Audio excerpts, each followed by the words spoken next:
Jadi ada seorang pedagang asongan di sebuah terminal, di mana kalau misalkan dulu ya, sekarang sih nggak terlalu ya. Kalau dulu itu kalau ada bis datang, itu namanya pedagang asongan itu langsung ngaburudul. Ya. Puntennya ngaburudul itu apa ya? Gitu kan, wah pada naik rebutan gitu kan. Ada yang jualan minum, jualan buah-buahan, jualan ini, jualan itu. Sayang anak, sayang anak, sayang anak gitu kan. Rebutan gitu kan. Belum tentu ada yang beli. Gitu. Dan itu juga sama terjadi pada saat itu. Banyak yang rebutan naik bis, wah bla bla bla bla bla, kemudian pada turun, nggak ada yang beli. Tiba-tiba ada seorang pedagang asongan yang dia nggak ikut-ikutan rebutan, dia mah santai aja di belakang gitu kan. Yang lain sudah pada turun, dia baru naik jualan jeruk ya gitu, jeruk gitu kan. Ternyata laku keras Pak, laku keras. Pertanyaannya, kenapa ya rezekinya kok beda gitu?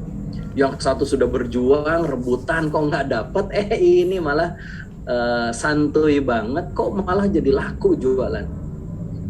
Nah, terkadang konsep rezeki inilah yang membuat seseorang itu menjadi salah dalam menempatkan di mana seharusnya dia posisikan makna tentang rezeki. Ada dua kubu besar dalam memahami tentang rezeki.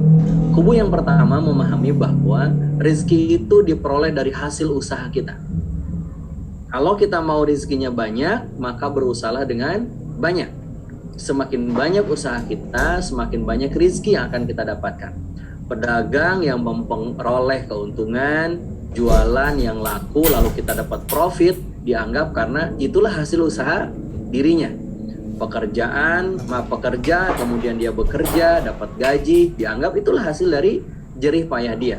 Dokter, kemudian dia memeriksa, ngasih obat ke pasien, itu juga sama, merasa bahwa itulah hasil dari jerih payah dia, itulah rezeki dia. Dia dapat rezeki karena dia berjuang. Kalau tidak berjuang, maka tidak dapat rezeki. Itu pemahaman yang pertama. Pemahaman yang kedua adalah bahwa orang menganggap rezeki itu semata-mata dari Allah. Usaha manusia tidak ada gunanya. Kenapa? Buktinya tadi pedagang yang kedua. Walaupun dia santai gitu kan, gak rebutan, kalau udah dapat rezekinya, dapat juga. Manusia cukup pasrah saja kepada Allah. Kalau sudah diberikan rezekinya, pasti akan dikasih. Manusia tidak perlu bersusah payah dalam mencari rezeki. Itu sia-sia. Semua sudah ada jatahnya, sudah ada takarannya. Meskipun cinta kita berlapis-lapis, Ustadz Masuri, tetap kita akan kalah dengan yang jadi komisaris. Waduh, kalau udah urusan komisaris kan repot. Nah, pertanyaannya Bapak-bapak, ibu-ibu semuanya, kira-kira dari dua pemahaman ini, ada nggak di tengah-tengah masyarakat? Ada nggak? Ada yang menganggap bahwa rezeki itu hasil dari usaha dia. Ada yang menganggap rezeki itu pemberian dari Allah, usaha manusia nggak ada gunanya. Kira-kira kalau dari dua konsep ini, mana yang benar?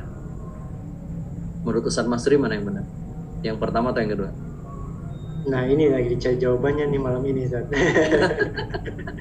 Jadi bingung nih, Zat. Terkadang kita salah dalam menempatkan posisi itu.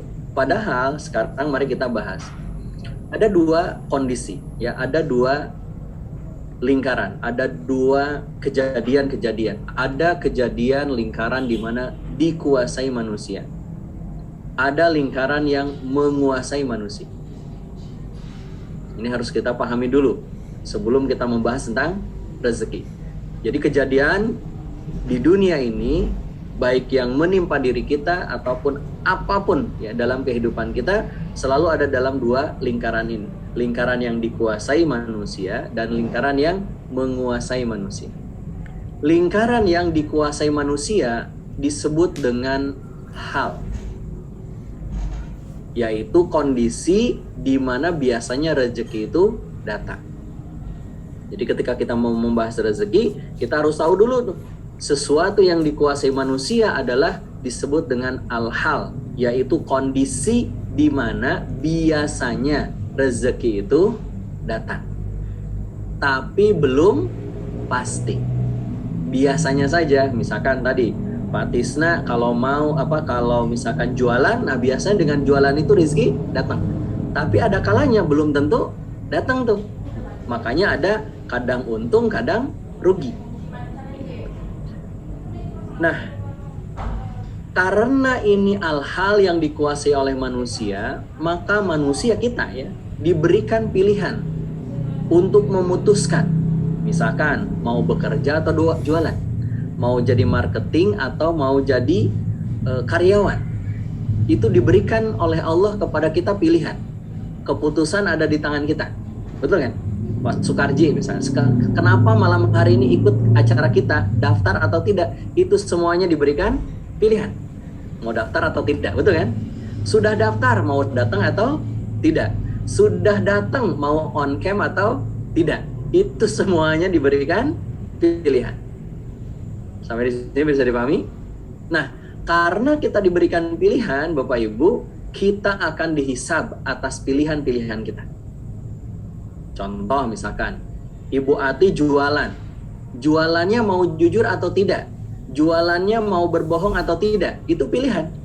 Pilihan kita. Itu keputusan di tangan kita. Maka ketika kita memutuskan A, akan dihisab oleh Allah, ditanyain sama Allah. Memutuskan pilihan B juga akan dimintai pertanggungjawaban oleh Allah. Saya kalau pulang ke rumah, mampir di toko buah, ada satu langganan toko buah saya di daerah Bubula, San Masuri. Kenapa saya suka di situ? Karena pedagangnya jujur. Saking jujurnya, San Masuri, kalau saya datang, misalkan saya mau beli jeruk, dia pilihin jeruknya yang bagus-bagus. Kalau saya mau beli mangga, dia pilihin mangganya yang bagus-bagus. Dan kalau saya mau beli suatu buah di situ, dia bilang, jangan Pak, ini lagi jelek. Jadi dia jualan, kalau kondisinya jelek, dia nggak jual. Coba gimana ceritanya? Gitu. Misalkan saya mau beli alpukat, misalkan kayak kemarin malam tuh, saya beli alpukat, beli jeruk, kemudian beli mangga sama jeruk santa. Dia bilang pas waktu saya bilang, Pak, apalagi? Semangka enggak, semangka mah. Melon enggak. Saya ini alpukat ya. Jangan Pak, alpukatnya nggak bagus. Alpukatnya muda-muda, nggak enak katanya. Ini teh gimana yang jual? Dan itu jarang kita temui, betul kan? Jadi dia bilang kalau bagus dia bilang bagus, kalau dia manis dia bilang manis, kalau dia asam barangnya dia bilang asam. Dan itu pilihan kita. Pilihan kita. Dan atas pilihan kita itulah kita akan dihisab sama Allah. Termasuk dalam urusan rezeki. Jadi kita jualan nih, jualan kafling, jualan rumah, jualan apapun, itu bukan sebab datangnya rezeki. Itu hanya kondisi di mana biasanya rezeki itu datang. Oke, sampai di sini bisa dipahami? Oke, jadi jualan, jadi marketing, jadi sales, itu bukan sebab datangnya rezeki. Tapi hal di mana hal tersebut merupakan kondisi yang biasanya rezeki itu datang. Saya jualan nggak? Jualan saya juga. Menjual diri. Menjual diri. Jadi cowok panggilan Pak Mardi saya itu ya. Dipanggil-panggil gitu kan. Kemarin dipanggil sama Gojek gitu kan. Sekarang dipanggil sama Iskarima. Nah, ketika saya memilih untuk menjadi seorang trainer, maka bekerja sebagai seorang trainer itu bukan sebab datangnya rezeki. Kenapa? Karena kadang dapat, kadang tidak. Kadang diupah lebih besar, kadang lebih kecil. Nah, yang kadang-kadang itulah yang disebut dengan hal. Ya, al-hal. Di mana itu kondisi. Nah, kondisi-kondisi tadi itulah yang kita kuasai. Contoh misalkan Pak Sukardi mau jualannya itu pakai Facebook atau pakai WA. Itu pilihan. Gitu. Mau iklannya di Facebook, mau iklannya di Instagram, itu pilihan. Gitu. Saya jualan program itu nggak pernah pakai iklan di Facebook, nggak pernah pakai iklan di TikTok, Instagram. Hanya pakai WA saja. Tapi ternyata semakin kesini Kang Asep cobain deh pakai Facebook, cobain deh pakai Instagram, cobain deh pakai TikTok, semua itu dalam keputusan saya, kendali saya, dan itu akan dimintai pertanggungjawaban. Oke. Nah, berbeda dengan yang menguasai manusia, berarti kita dikuasai. Contoh kayak gini lah, misalkan Ibu Ati lahir sebagai perempuan, kira-kira itu keputusan ibu atau bukan? Bukan kan? Kita nggak pernah memilih, kita nggak pernah meminta, nggak pernah kita bisa membuat keputusan. Kita lahir sebagai laki-laki atau perempuan. Nah, itu yang menguasai manusia. Dalam urusan rezeki, yang menguasai manusia disebut dengan al-asbab, yaitu sebab di mana rezeki itu datang dan diberikan. Makanya dalam konsep rezeki itu maknanya adalah pemberian. Berarti yang namanya rezeki itu adalah diberikan oleh yang punya kepada kita. Karena diberikan, yang namanya diberikan itu yang menguasai yang memberi atau yang diberi. Termasuk yang menentukan itu yang memberi atau yang diberi? Yang memberi. Aslinya kan begitu, gitu, rezeki itu. Tapi kalau anggota dewan yang menentukan yang diberi. Kan kemarin lagi minta sarung ya, 10.000 sarung katanya. Nah, kalau dilihat dari sebab, maka rezeki itu sebabnya bukan dari manusia, bukan dari usaha manusia, tapi sebab datangnya rezeki itu adalah semata-mata dari Allah, bagian dari takdirnya Allah atau qadanya Allah. Maka kalau begitu, karena ini menguasai manusia, kira-kira akan dihisab nggak berapa jumlah rezeki kita? Dihisab nggak? Pak Soekardi J misalkan meninggal, dikasih rezeki sama Allahnya 100 miliar.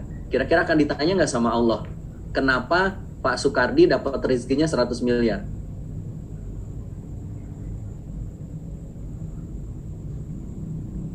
Tanya nggak? Berapa rezeki kita itu bukan takaran kita, gitu. Tapi takarannya Allah, keputusannya Allah. Maka itu tidak akan dihisab. Yang akan dihisab itu adalah ketika Pak Soekardi punya rezeki 10 miliar, 10 miliar itu didapatnya dari mana? Dengan cara apa didapatnya? Halnya tuh yang ditanyain. Dibelanjakannya buat apa? Halnya tuh yang ditanyain. Bukan asbabnya, bukan sebabnya. Maka oleh karena itu, Bapak Ibu, teman-teman semuanya, ketika membahas tentang rezeki, maka rezeki itu berasal dari kata rozaqo, yang maknanya pemberian. Jadi rezeki itu adalah pemberian. Namanya pemberian, kita sebagai objek yang diberi. Kan lagunya ada tuh, Ustaz Masturi. Lagunya dicontohkan oleh Cicak. Cicak-cicak di dinding diam-diam merayap.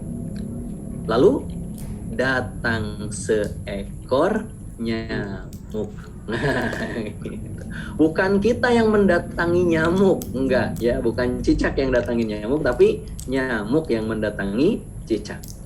Tugasnya apa? Halnya hab. Nah, ini, habnya itu yang akan ditanyain sama Allah. Bukan berapa nyamuk yang datang sama kita, tapi berapa kali hab kita ketika nyamuk itu datang. Kurang lebih begitu analogi. Nah, rezeki itu berbeda dengan kepemilikan atau tamaluk. Rezeki itu bisa didapatkan dengan jalan yang halal, bisa juga didapatkan dengan jalan yang haram. Sementara kalau kepemilikan hanya sah kalau kita mengikuti syariat Allah, caranya halal, maka sah menjadi milik kita.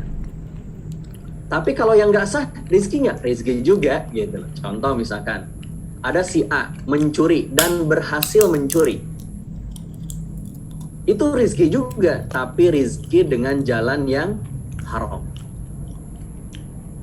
Apakah sah barang itu hasil curian itu dia miliki? Tidak sah. Itu bukan hak kepemilikan dia.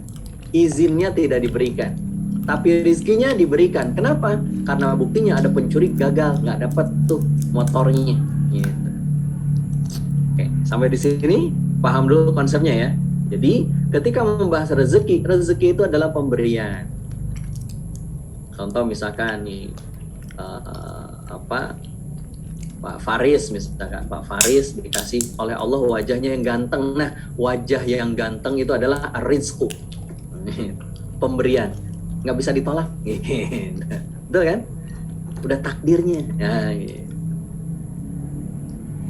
orang tua kita siapa, itulah rezeki kita. Ustadz Mas Suri kok rambutnya agak sedikit ikal gitu kan, kalau dipanjangin pasti bergelombang, itulah rezekinya. Sementara misalkan yang lain dikasih rambutnya lurus, atau bahkan mungkin mohon maaf misalkan tipis gitu kan, itulah rezekinya. Yang namanya rezeki ya suka-suka yang ngasih. Tetapi ingat tadi, yang akan ditanyain sama Allah itu adalah hal yang kita lakukan ketika kita menjemput rezeki, ketika kita ngehap rezeki. Nah itulah, kembali ke cicak ya. Nah oleh karena itu teman-teman semuanya, ketika kita sudah paham makna rezeki ini, harusnya memberikan efek kepada kita. Efeknya apa? Yang pertama, kita harus yakin bahwasannya yang menjamin rezeki kita itu Allah, bukan kita, bukan bisnis kita, bukan perusahaan kita, bukan Ishkariman, bukan, tapi Allah yang menjamin rezeki kita. Artinya apa? Kita misalkan, punten ya, kita bekerja atau tidak, kita berbisnis atau bekerja, kita berbisnis dengan siapa atau dengan siapa, nggak peduli. Kenapa? Karena kita masih punya rezeki. Rezekinya tetap ada. Saya ketika awal menikah dulu, ya, ditanya sama mertua, saya mau tinggal di mana? Mau di Sukabumi, itu ada rumah tuh, pakailah buat kamu. Oh, coba. Baru 3 hari menikah, Mas Suri, saya langsung ditawarin rumah sama mertua. Coba. Ya Allah, andai ada 4 orang mertua kayak gini, lengkap tuh istrinya jadi 4.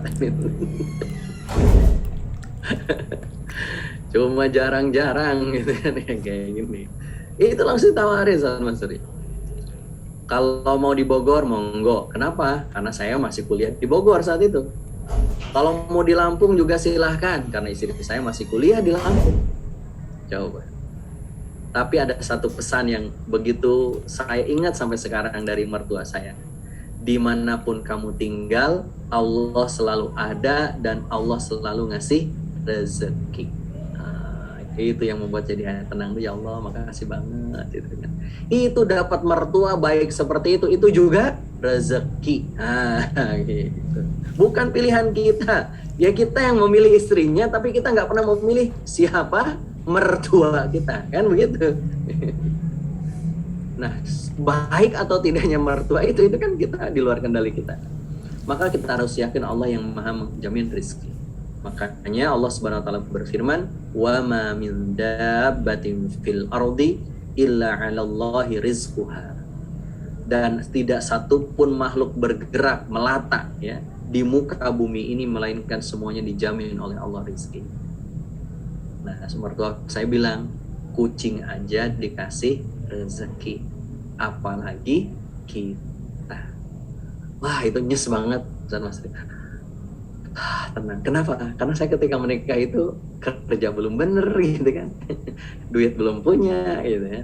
Tapi dapat mertua yang begitu, masya Allah. Ustadz Rudiantoro aja mau lagi kan menikah kayak gitu. Kalau dapat mertua seperti itu. Istrinya ada nggak? Istrinya ada. Ya. Di dalam hadis riwayat Muslim, Rasulullah Shallallahu Alaihi Wasallam juga bersabda, kemudian diutus malaikat ke janin untuk meniupkan ruh dan diperintahkan untuk mencatat 4 takdirnya. 1, rizkinya. 2, ajalnya. 3, amalnya. 4 adalah celaka atau tidaknya atau bahagianya. Jadi rezeki itu adalah bagian dari takdir Allah yang Allah jamin atas setiap kita. Jadi orang yang sudah paham konsep tentang rezeki itu nggak pernah khawatir dia nggak kebagian rezeki.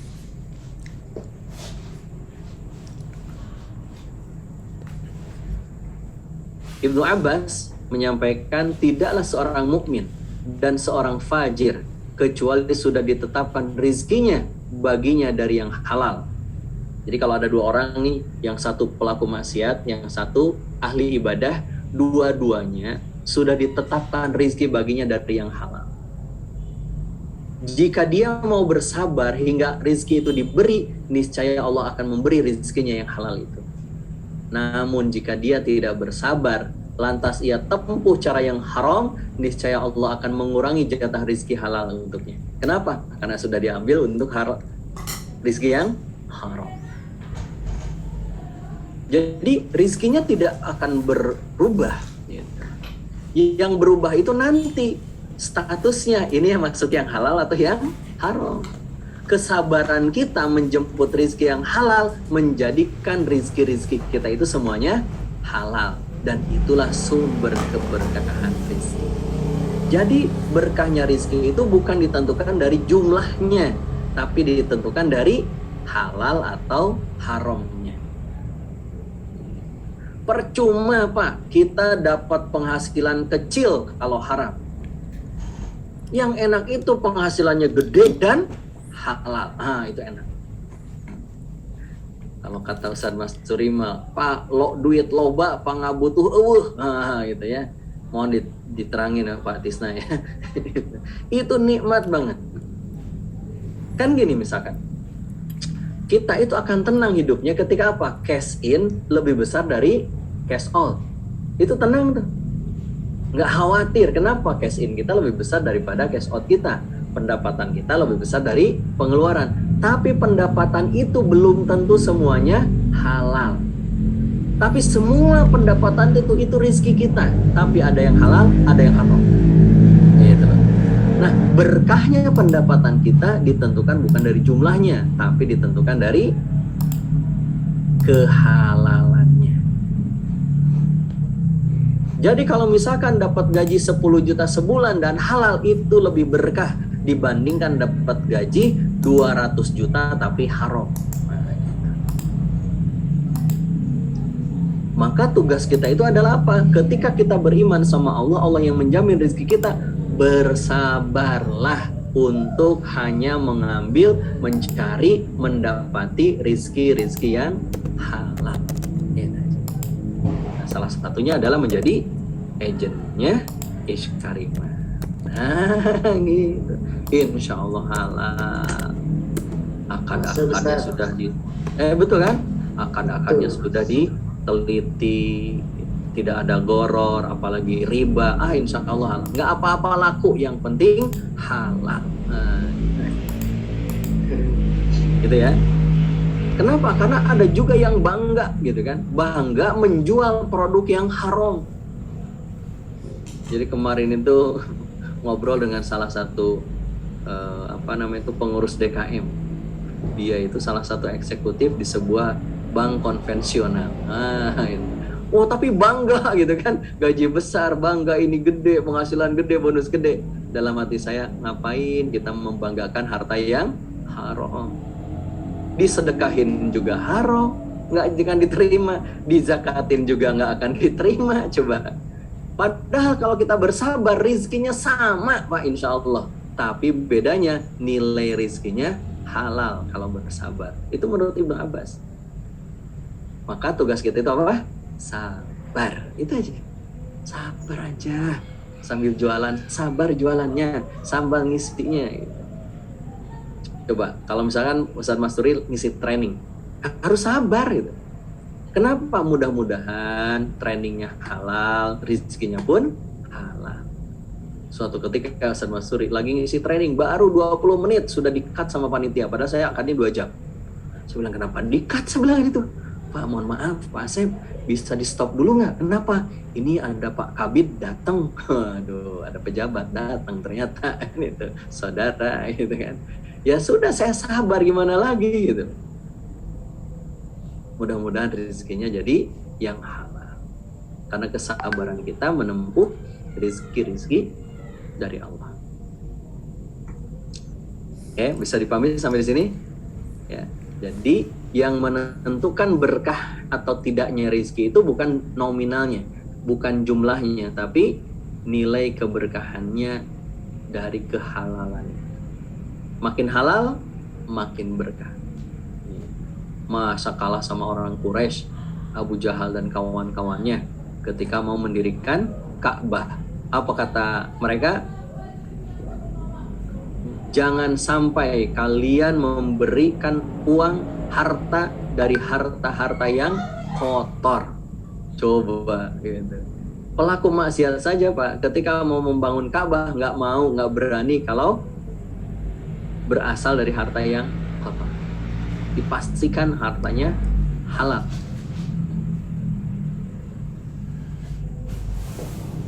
Namun sekali lagi tadi kata Ibnu Abbas, jika dia bersabar, lantas Allah mengurangi jatah rezeki yang halal untuk kita. Na'udzubillah. Mudah-mudahan kita tidak termasuk ya, mudah-mudahan kita makin ditambah terus, melimpah terus. Coba Bapak, kalau wajah orang yang mendapatkan rezeki berkah melimpah itu kayak gimana, pengen tahu. Wajahnya kayak gimana? Halo? Hah? Masa wajahnya gini? Enggak kan? Pasti wajahnya itu berseri-seri, bahagia. Betul kan? Pak Rudi ya? Wah, bahagia, sumringah. Kayak anak kecil dibeliin mainan. Hore, alhamdulillah, makasih Pak. Itu yang pertama, harus yakin Allah yang menjamin kita. Yang kedua, kita juga harus punya rasa optimis. Kenapa? Karena pasti rezeki itu datang selama kita masih hidup. Kalau kita sudah mati berarti sudah habis jatah rezeki kita. Tapi selama kita masih hidup, masih ada rezeki kita. Berapa sisanya ya, Kang Asep? Wallahu a'lam bishawab. Jangankan saya, Bapak dan Ibu aja nggak mungkin tahu berapa sisa jatah rezeki kita. Coba Ustaz Masturi kalau besok meninggal, rezekinya udah selesai belum? Sudah, kalau udah meninggal. Sudah. Berapa sisa rezekinya? Ya nggak tahu. Sampai kita meninggal baru tahu atau sampai diberitahu oleh Allah. Maka tidak perlu khawatir kita kehilangan rezeki, tidak perlu khawatir kita nggak kebagian rezeki, karena semuanya sudah ditakar dan diukur. Oke. Nabi Shallallahu Alaihi Wasallam bersabda, wahai sekalian manusia, sesungguhnya kalian tidak akan mati sampai sempurna jatah rezekinya. Karena itu janganlah kalian merasa rezeki kalian terhambat, dan bertakwalah kepada Allah. Wahai sekalian manusia, carilah rezeki dengan baik, ambil yang halal dan masukkan yang ambil yang halal, tinggalkan yang haram.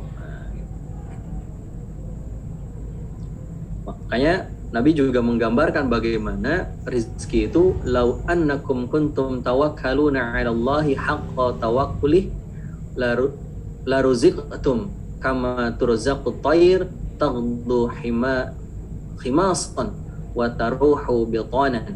Jadi seandainya kalian bertawakal kepada Allah dengan benar-benar tawakal, tadi yakin sama Allah, Allah yang menjamin gitu kan, dia serahkan aja semuanya sama Allah, insya Allah akan memberikan rizki kepada kalian sebagaimana dia yang memberi rizki kepada seekor burung yang keluar pada pagi hari dalam keadaan lapar, lalu pulang sore hari dalam keadaan kenyang.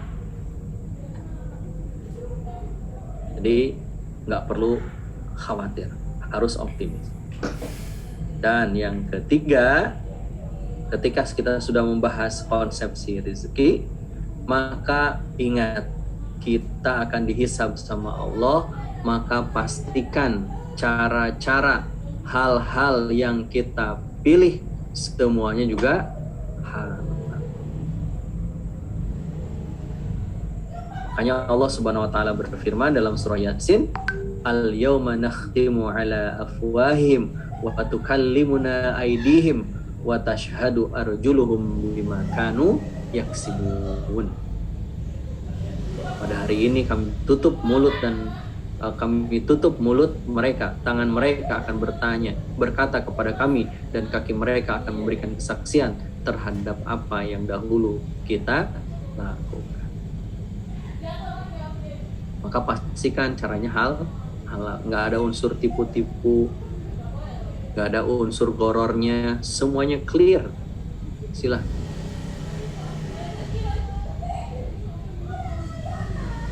Maka hati-hati itu. Kenapa? Karena kalau urusan harta ditanyanya double. Dari mana? Wa an malihi min aina iktasabahu wa fima anfaqahu. Dari mana kita dapatkan dan kemana kita belanjakan. Nah, berarti kalau begitu gimana di bulan Ramadan? Di Ramadan ini lebih-lebih kita harus lebih bersemangat. Kenapa? Karena kalau kita beramal sunnah dibalas wajib, yang wajib dilipat gandakan. Nah, coba Pak Sukarji, Bapak yang lainnya juga, ketika kita bekerja, jualan, jadi sales, pertanyaannya bagi kita seorang laki-laki, wajib, sunnah, mubah, makruh atau haram? Mencari nafkah ini. Wajib kan? Berarti kalau di bulan Ramadan yang wajib itu dilipat gandakan. Coba. Dilipat gandakan. Maka harusnya kita semakin optimis, semakin bisa berkolaborasi dengan siapapun. Semakin kita bisa menguasai cara-cara gitu kan yang akan lebih efektif dan efisien untuk jualan, sehingga semuanya terjaga kehalalannya, baik itu prosesnya maupun barangnya, dan juga kita bisa memberikan yang terbaik. Nah, mudah-mudahan dengan begitu rezeki kita pun Allah akan beri karena melihat kesungguhan kita, keseriusan kita. Sebagaimana yang disampaikan oleh Abdullah bin Abbas radhiyallahu anhu, sesungguhnya untuk kalian ada sinar pada wajah, cahaya pada hati, kelapangan pada rezeki, kekuatan pada badan, dan kecintaan dari hati orang terhadap dirinya. Adapun perbuatan buruk menimbulkan warna hitam pada wajah, kegelapan dalam kubur dan hati, kelemahan pada badan, kekurangan rezeki, dan rasa benci kepadanya di hati orang banyak.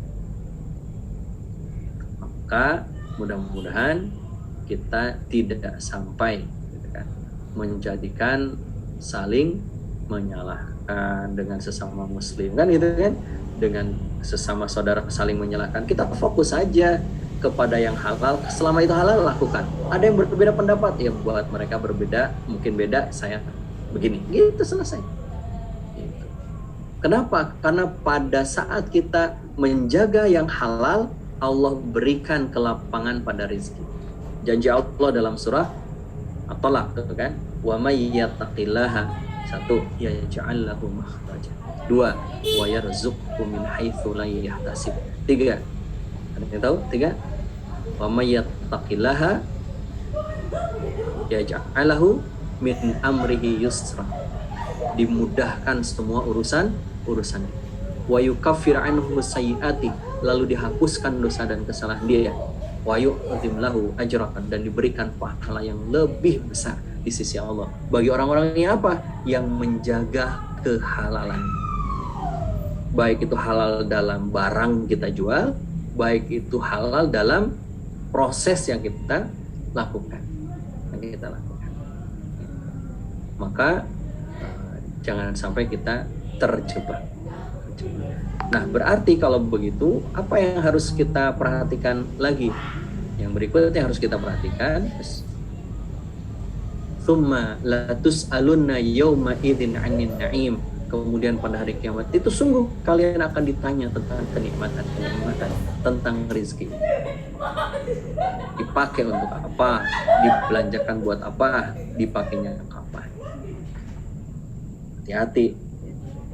Jangan sampai kita salah memberikan urutan ya dalam melakukan sesuatu.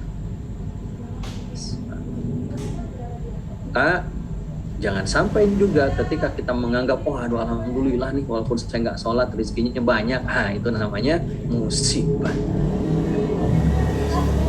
Buktinya saya nggak sholat rezekinya tetap ada, tapi kamu tuh rajin sholat rezekinya seret, itu namanya musibah. Kenapa? Karena kata Ibnu Hazm, kullun ni'matin la tuqarribu minallahi azza wa jalla fahiya baliyah. Yang namanya nikmat yang tidak digunakan untuk mendekatkan diri kepada Allah, itu hanyalah baliyah, musibah. Maka kalau kita jualan dapat rezeki, pakai tuh rezeki itu untuk yang halal. Sehingga kita bisa memaksimalkan diri kembali untuk menyambut rezeki yang halal. Mudah-mudahan bermanfaat, sehingga sebagai penutup, bisnis bukan soal tentang untung rugi kalau begitu, tapi tentang surga atau neraka. Maka pastikan kita hanya menggunakan cara yang halal biar berkah dan berlimpah. Wallahu a'lam bishawab. Saya serahkan lagi kepada Ustaz Mansuri. Assalamualaikum warahmatullahi wabarakatuh.